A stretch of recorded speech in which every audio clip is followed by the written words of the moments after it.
qui vont présider le Sénat gabonais. Le Sénat gabonais, dans le projet, sera présidé par un sénateur élu par les autres sénateurs. Alors le général Oligui Nguema a promis de rendre le pouvoir aux civils au terme de la transition militaire. Il ne cache toutefois pas son intention d'être candidat en août 2025. Quelle est votre analyse sur ce constat? Je crois que sur cette question précise, le peuple gabonais a en mémoire la situation qui s'était passée en France après la Deuxième Guerre mondiale. Lorsque le général de Gaulle est reparti dans les casernes et qu'il a laissé les civils gérer la suite post-guerre mondiale.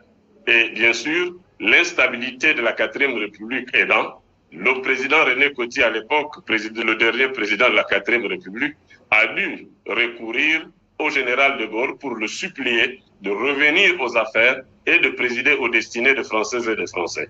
Et bien sûr, le moment venu, le peuple gabonais sera avisé s'il doit demander ou pas au général Brice Clotaire Oligui Nguema de consolider d'abord la libération avant de pouvoir laisser que les choses soient gérées autrement.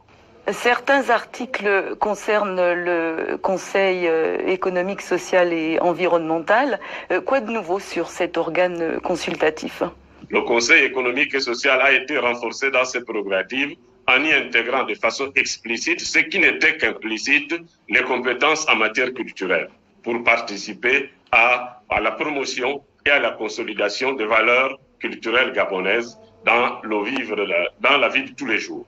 La deuxième chose qui a été faite, c'est que par le passé, le Conseil économique et social était saisi par le Premier ministre, chef du gouvernement. Désormais, il devra être saisi en ce qui concerne l'exécutif par le président de la République lui-même et en ce qui concerne le législatif par, bien sûr, les deux chambres du Parlement.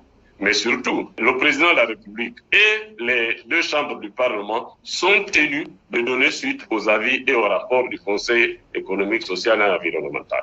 Pourriez-vous, pour terminer, nous dire où en est la procédure en justice contre l'ex-première dame Sylvia Bongo et son fils qui sont encore détenus?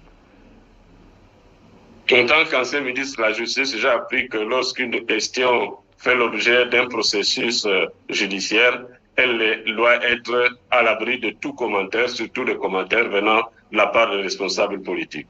Nous avons confiance à la justice de notre pays. Cette justice est en train de faire son travail et ce travail se fait conformément aux lois de la République et aux conventions internationales en matière de droits de l'homme.